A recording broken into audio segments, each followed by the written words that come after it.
So let me tell you though about the people stuff. So the people stuff is getting better. Because again, I was worried about that. Sure.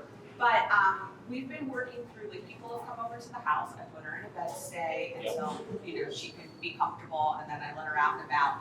The only thing she does that I don't love is she gets so excited to see people that she wants to jump on them and with them. Right? Well, that's better than the last. It's totally better. It's totally better. We'll still stop it, but that's better than the last. She's not displaying any signs with them of, like, no growling, no barking, no none of that, okay? Does she hold her bed stay pretty well? Oh yeah, she does. She's very good with that. Like, they're actually often impressed, like, well, I know you don't like that she's doing this, but, like, look at her over there. I'm like, yeah, I know. Okay. But what I will say is a couple of things. When people get up to, like, go to the sink or to walk to the bathroom, sometimes she gets a little antsy and wants to, like, at their feet. Like, she's not knitting, she's going towards them. Which then I put her in a bed stay. And then my brother, so I've been real sensitive around that because that's when we started. And we were at a family gathering, and I thought, okay, this is built up enough, like, this is okay. She went over to him, she was licking him, she was acting great, and then it snapped. But, like, I can't tell David, it's not like there's a, oh, I can see she just got upset by something and then a reaction. It, like, came out of the Yeah, sure. So I mean, ups and downs, right? Kind of, yeah. So let's break all of these things down real quick here, right? So the crate issues, or I should say the when you're gone issues, separation issues, whatever you want to call them, right? When you have dogs that are kind of opportunists like that, I would say just crate. You know, like Vera, like, she's pretty good at this point. You know, she's definitely not as bad about, finding ways to entertain herself as she used to. Like, I could go upstairs for an hour or two and leave her downstairs and she's fine. You know, she's not like chewing shit up anymore and stuff like that. But I know if I started just leaving her loose when I left the house, at some point she would get interested in something and she would go to do it. And you could do stuff where it's like, all right, well, you set up the baby monitor and you go outside, wait for 2 hours, wait for her to grab something, crack her when she does it, and stuff like that. And you could definitely improve on the issue doing things like that if it's really, really bad, right? But for the most part, it's like, if you're not there to supervise it, my expectations of my dog are a lot lower. You know? So at that point, if I have a dog that's really interested in getting into things, I just use the crate. Like I said, I still crate my dogs to this day when I leave the house. Even if we get her 99% good with that, it's like, that 1% of the time when she goes to do it, any number of things in my house can kill my dog if I really wanted to get it on. Right? That's why I'm such a proponent of long. Right? Now, do you think it's bad, David? Like, if I'm, like, out and about, she's in the crate during the day and she's sleeping in the crate every night, like, is there too much crate time? Like, I mean, like, there are plenty of people that crate their dogs at night and when they're gone for 8 to 9 hours a day, and, like, the dogs exercise a little bit more on those days, you know, they get some mental stimulation and stuff, there's some training and stuff like that. I strive for, like, long term, can I keep my dog out at night at least, not in the crate, and like with my dogs, they just sleep in the bedroom. You know? So I keep the door closed so they can't wander the house. I don't let them on the bed, but they have beds on the ground. If they choose to lay on them, they can. Meaning my mouth tends to just like to lay on the hardwood and stuff, you know. I like to be able to have them loose at night, because I get it. You know, we don't want to have the dogs crated for like, total like 15, 16 hours like out of the day. Right? I just didn't know if there was, because, like, if she should come to, like, board here or whatever, if I was going to break a habit that then was going to become a problem. As long as you're still using the crate somewhere, when you're not home, you're still going to use the crate pretty long term with her. It'll be fine. I don't like to get into a habit of just ditching the crate altogether. You know, that's where you'll start to see issues arise with it. But if you start leaving her out at night, I don't have any issue with that. So, and then in the crate opposite, I don't put anything in the crate for my dogs. You know? I've been researching, like, more durable, don't even do that. Don't mess with it, you know? I mean, if you really wanted to, you could, but like, anything that I've ever seen that's like indestructible is still destructible to this day. You know? So I don't really mess around with that kind of stuff. They just don't need it, you know? Like, you're gonna be fine. It's a different story if you have a really large breed dog with like no issues and things like that, but a lot of those dogs honestly kind of prefer the cool plastic. You know, as opposed to like the big cushy beds and stuff. So really, more than anything, we're just looking to break the habits. You know, we're trying to break that habit of her chewing stuff up by just not allowing her to do it in the first place. Right? If she's getting whiny in the crate, or barky in the crate, or clawing at it, or doing anything like that, that's out of the ordinary, you can correct for it. Okay. So you're just calling it, obviously. Just to teach her, hey, you know, you really don't have these things to occupy yourself with right now. You need to kind of learn to just do nothing. Okay. That's a lot. She may have gotten dependent on occupying herself with things. So now that you don't have that stuff in the crate, she's just like, well, what the hell? What am I supposed to do now? Okay. And should I practice some crate time during the day with the collar on? Sure. See how she behaves with that? I would say so. Okay. Yeah, do that just so you can check the box of in the other room in the crate and starts got that new dog there. This guy's getting annoying. Yeah, so you could start to shape that picture of you like being out of the room, her being in the other room in the crate if you notice any nonsense and you're correcting for it. Okay. You're supposed to supervise it. And I also didn't know, but it sounds like it's okay. Like I know the crate is like their safe spot, so putting the collar and correcting for something like is it okay? Okay. That's like kind of the never punish the dog by putting them in the crate and this. It's okay. It's not a big deal. Right. If your dog's being annoying, stick them in the crate.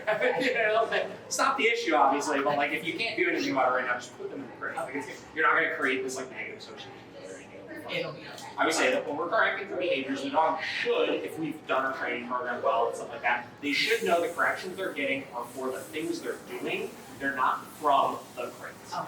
You know what I mean? Okay. Then you get into the people side of things. So that's great. I wouldn't be super worried about it. You start setting a little more structure to how you're doing it. Okay. Right? The people issues, two things, right? So one, great that she's holding the bed stay. Okay. Two, when you release her and she starts jumping and stuff, one of the things that you said is you tell her to get back on the bed in that situation. The problem is that's not doing anything to stop the jump. Okay. That's just interrupting it for a minute. That's saying, hey, stop jumping for a minute and get on your bed. Okay. Right? That's why we always try to break down our corrections into things for behavioral issues or things for obedience related issues. Okay. Right? So yeah, if she was on a bed stay and she broke the bed, we would want to correct her for that. To get back obviously, onto get that. back on the Okay. bed. Right? That situation we would tell her to go back to the bed. But I want to make sure that if she's not on the bed, she's understanding still what not Like to in do. the boundaries around that. Yes. Okay. So we're setting the boundaries when you're free, this is what's expected of you. Because I don't care if you go back and lay on your bed. I just care that you stop jumping at this point. Exactly. Right? Okay. And if you're still struggling with some of those like impulsive behaviors, like the jumping, like the overexcitability and stuff like that, that may be why you still are seeing in certain situations like a snap or her getting really uncomfortable or things like that. Yeah. It's because when they go through these like spikes of arousal, they get really, really amped up, they can kind of flip in the opposite, and then if they get uncomfortable, it's because they have all this adrenaline, they channel it into like a snap. Oh, get away from me, nervous. Got it. You know? Okay. Where And we it keep them happens more, fast. yeah, Okay. and where we keep them more balanced, because they're not spiking all over the place, it's less extreme. They get uncomfortable, maybe at that point they just kind of get up and walk away. And walk away. Okay. You know? Okay. And you said you haven't seen it at all except that one situation? It was with two people. One was my brother, who was the first one, and then the second one, I mean, she'd not been like licking his feet and was sitting in front, and he was petting her, and all she did was turn around and just give up. She didn't bite him. She didn't, just like stop, and he did, and then she was okay. Now, I will say, I don't know if that's necessarily a completely inappropriate response from her end, because when I'm interacting with new dogs, regardless of how social or not they are, there is no reason why that person's face should be even anywhere near close to But her like face. she's putting her face near them. Like Yeah. they're not down in her. She's like, oh my god, I want to see you and I want to lick you. Well, let me and I ask you wanna-" this, right? So if I'm sitting right here, how is she gonna put her face all the way up? Is she jumping on the She ceiling? puts her feet on the legs and then comes to lick her Ah, that's face. It's that she's the getting jump. out That's of jumping, it. right? It's the yeah. same deal. A lot of people, when we're sitting and they She's kind of a crawl little on your graceful. lap. When we're sitting and the dog kind of crawls into our lap, sometimes we separate that from jumping. Yeah. It's still jumping. Okay. Jumping in my eyes is putting paws on Not staying on the Period, floor and on right? the even, right? Let's say a dog is on the couch, right? They come over and start doing the crawl onto your Yeah. thing. I still view that kind of as jumping, Yeah. right? Yeah. Okay. And I address it the same. Okay. And so what do you do? Just correct it. Just Yeah, literally just like no. we've stopped anything else Okay. before, right? It's just no correcting. You just have to make sure your level's motivating enough for that. Okay. Now, one other caveat with this. The first couple times you go to start correcting for it, I might recommend putting that muzzle on her, only because if she's up on somebody's lap, face And near I their say face, no, and you give a high correction for that, some dogs just sheerly out of shock more than anything will get snapped. Got it. Okay. Right? So you want to make sure you're obviously safe about that. But yeah, that's your issue right there. She's still feeling like I can control people to some extent. Yeah. Even though she's gotten more social from the standpoint, happier about she's it, starting to kind of like people a little bit more. She's still knowing I can kind of do what I want to you. Okay. So if she knows that she could solicit the attention where she wants it, right? Yeah. She could also stop that attention when she doesn't want it. Okay. Where if we make it more respectful of, hey, there's boundaries. You can't do whatever you want to this person. She's going to stay more focused on you, right? Okay. She's going to be more respectful of that person, and it's going to be more of kind of this mutual respect thing. Okay. I have, like, yesterday I had a friend over and she was jumping, so I corrected on the low, and she seems to be responsive to that. Like, I noticed that it doesn't need to be so high if she's in that type of environment. And I told her to sit to get her. Is that bad? No command. Just literally no. I don't care what she does as long as she stops doing that thing right Okay. there. Because we don't need her to sit, right? Frankly, you start then putting some like this extra criteria on it of like you have to now restrain yourself and do this thing. That could create a little extra frustration. Where I want her to feel confident that if you're uncomfortable, if you're uncomfortable, you can move away, right? You can go over here. You can go put yourself on your bed if you want to, but just on her own, right? Okay. We want our dogs to feel like they can do that. That helps because I wasn't sure and was worried that by again telling her these things or go back to your bed that she's never going to feel like she can get off of it. You know? Sure. Yeah. Again, I would say my goal is to micromanage my dogs as little as possible. Yeah. And the more I can get them just understanding these boundaries without the need of all of these commands, the closer I get to that. Now you're still going to use your bed stay when you have guests come in and stuff. Yeah. That's not so much for her, that's more so for just the situation as a whole of like, let's just like let this energy settle down before we worry about the interactions. Well, and I don't want her under people's feet Yes. and like, you know. Yep. And sometimes I will put her in the crate, like if we're having like a lot of people over, like during dinner and whatever, and then I bring her out after, and then that's when some of the jumping is happening. Yeah. And then one last point to it, just still keep in mind as well, she's come a long way with this kind of stuff. Don't do really big situations. You know, like if you're having 10 people come over, if you're at a big family event or something like that, I wouldn't worry about having that. Okay. You know? These people are like dog people and they I pressure know. me. That's and where you have to, nope, I'm not doing it. Yeah, you're a little bit more confident with setting that boundary yourself as well. Right? Okay. Like, I know this situation, even though she may be okay with it, I know there's a higher risk of something happening in this type of situation. So I'm going to advocate for everybody and just say, we're not going to worry about it right Okay. now. You know? And if she then, because what she has done before in the crate then starts the barking, then I just have to Nope. call her on her and give her up. Yes. Okay. All right. That makes me feel better about that. Okay. So at this point, we did a lot of focus on obedience commands and stuff with her, right? We did focus on correcting things and stuff, but a lot of it was like teaching you how to control her better. Yes. I want you to now start getting more confident, just setting boundaries and distance. Okay. Just overall, right, Okay. without the commands. Okay. You can still use the commands, right? But definitely start looking at, if I'm giving her a command right now, what thing am I trying to stop? Okay. Right? And then ask yourself, can I just correct for that thing instead of asking her to do it? To get into it. Yes. Okay. All right. That's super helpful. Thank you. It's just good to talk through these Yes. things. Of course. All right, let's do some socialization. All right. All right, so we're just going to start with a little bit of socialization here, just on the bubble.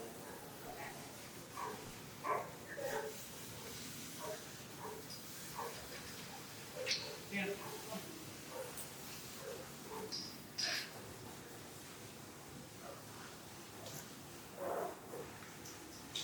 Height.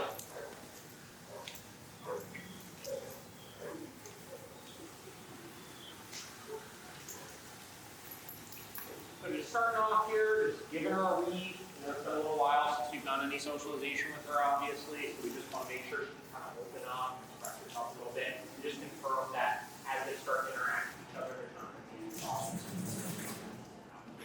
Is this like normal right now? Oh, yeah. Start playing.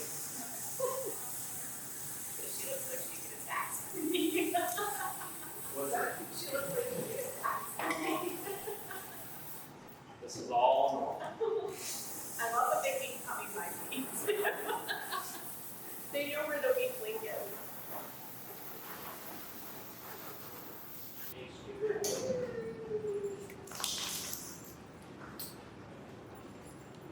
enough, the energy's kind of settled down a little bit. She obviously hasn't given us any signs to not trust her. We'll not get along. So we get.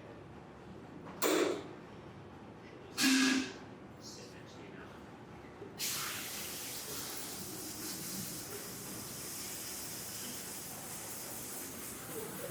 We're done playing now, is that it? That's all she's got. Now, I will say one more walk. Like, she'll pull a little bit, and I obviously tap when a dog is coming. Sometimes she still works.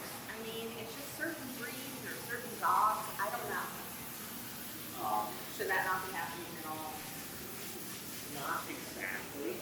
We'll talk about that. Okay.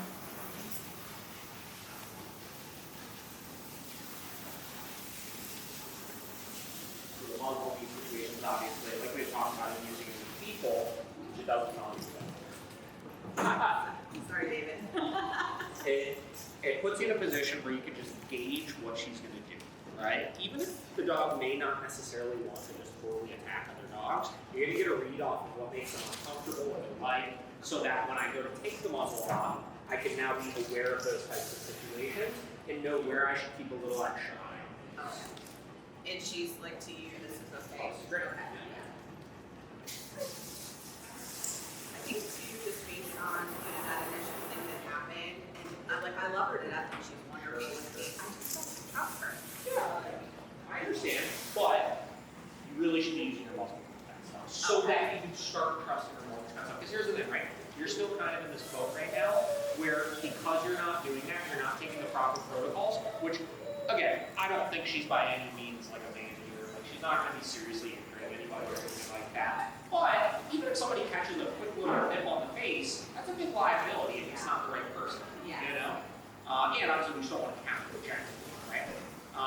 That will start to allow you to push that envelope a little bit more and start to trust it more and actually work past those issues forward. You know? I think there's so many, and I know that I'm not good at this. There's like, again, when you're with top dog people, and when you have dog people where their dogs aren't an issue, it's you're going to use, don't put the muzzle on her, or, she doesn't have to be in the crate, or like, she's going to be okay. And I get like peer Those pressure. people don't know your dog, right? You know your dog. That's it. I You just can't let the opinion of those type of people sway you from doing the things you need to do. Because if those people really knew what needed to be done, they'd be in my position, not me.